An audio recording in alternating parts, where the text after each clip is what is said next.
Hai guys, selamat kembali ke Kupi-Kupi Go. Anda bersama saya Ekram. Menarik hari ini, kita akan melihat kenderaan dengan kisah urban legend di dalam cerita rakyat Malaysia.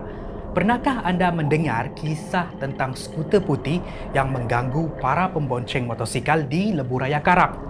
Ataupun kisah Mercedes hitam di Tawau yang kononnya menyebabkan kemalangan di Jalan Tawau suatu ketika dahulu. Ini hanyalah kisah urban legend, tidak semestinya betul tetapi menarik untuk dikongsikan. Tanpa melengahkan masa lagi, ini adalah 5 kenderaan urban legend di seluruh Malaysia. 5. Skuter putih Terowong Menora.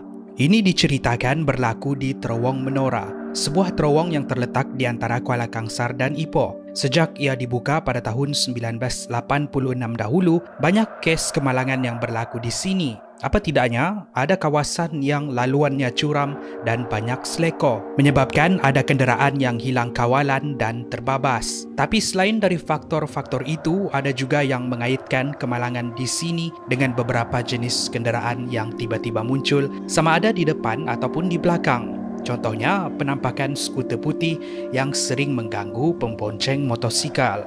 Mereka yang terserempak dengan skuter putih ini selalunya akan datang dari belakang.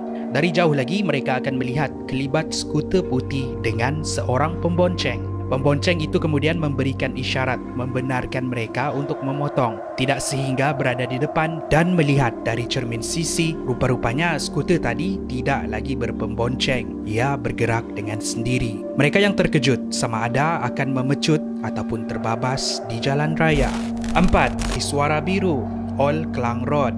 Ini pula adalah kisah yang menjadi bualan mulut bagi penduduk yang tinggal di sekitar Federal Highway Old Klang Road. Kisahnya bermula bila seorang lelaki yang memandu Iswara Biru melintasi kawasan jalan Old Klang Road terserempak dengan 2 beranak, ibu yang sedang mendukung anaknya. Simpati dengan mereka berdua, dia kemudian memberhentikan kereta dan cuba menumpangkan mereka ke destinasi. Menurut si ibu tadi, dia mahu pergi ke daerah Sunway. Mereka berdua pun masuk ke dalam kenderaan tetapi duduk di belakang. Pelik, bila di dalam perjalanan, pemuda tadi melihat dari cermin belakang tiada orang yang duduk di tempat duduk belakang. Tetapi bila dia menoleh kepalanya ke belakang, 2 beranak tadi ada di dalam kenderaannya. Tidak sehingga bayi tadi menangis akibat lapar. Simpati dengan bayi yang kelaparan tu, pemuda tadi kemudian singgah di Shell untuk membelikan roti. Bila sampai ke stesen Shell, disebabkan keadaan waktu itu lenggang, dia memberhentikan kenderaan berdekatan pintu masuk. Dia mengambil roti dan berkata dengan pekerja di sana,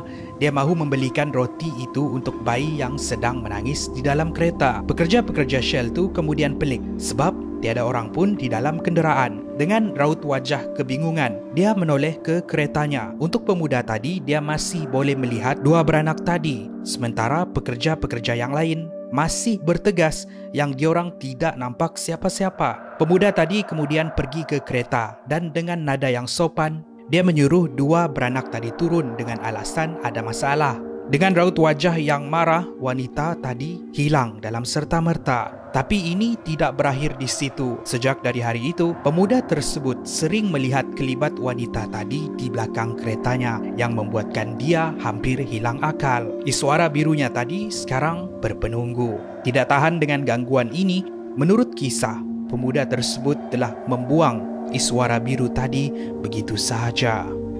3. Pocong di atas helmet. Ini adalah kisah yang viral pada tahun 2019. Bukan melibatkan sesebuah kenderaan, tetapi penampakan ini melibatkan mereka yang membonceng motor pada waktu malam. Video yang anda tengok ini ialah video pocong sedang berdiri di atas helmet pembonceng.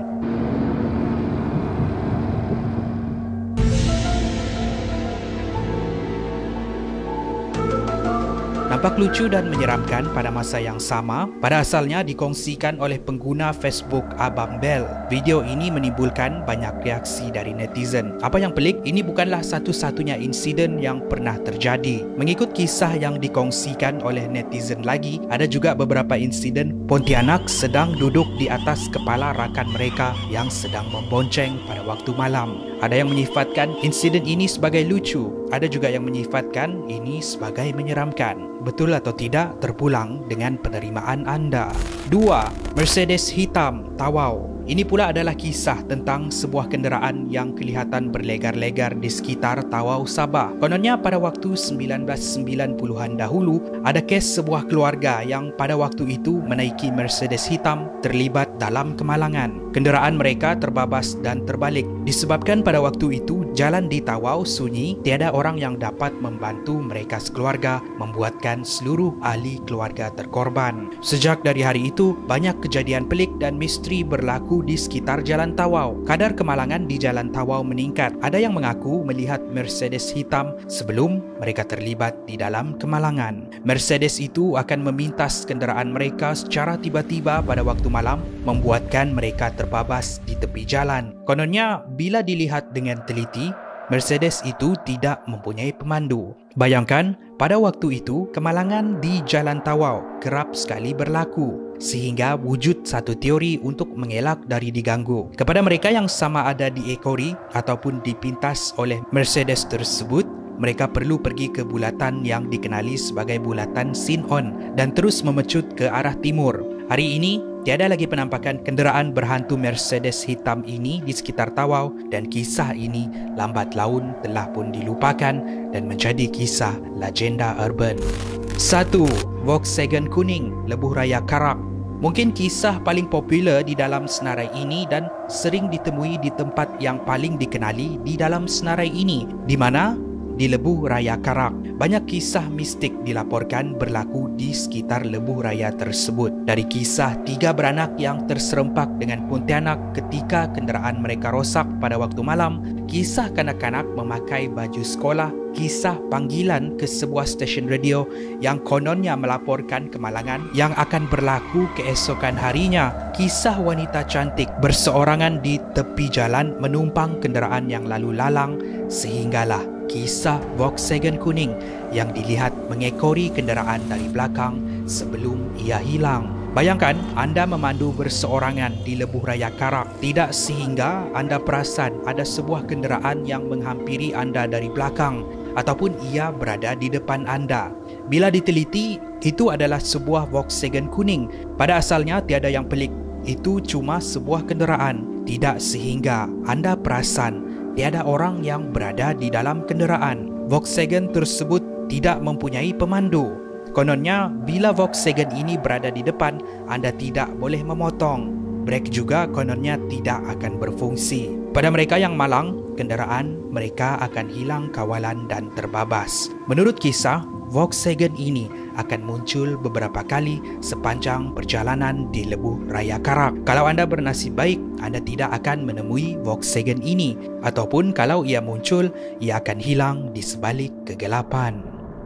Terima kasih kerana menonton. Itu adalah kisah urban legend di seluruh Malaysia. Mungkin anda pernah mendengar kisah-kisah urban legend yang lain lagi. Pastikan anda tinggalkan kisah-kisah tersebut di ruangan komen di bawah. Saya perlu bantuan daripada anda semua. Apakah topik yang anda ingin saya kongsikan di Gubi-Gubi Go selepas ini? Dan di antara kisah-kisah urban di dalam senarai ini, mana satu yang anda rasa paling menarik?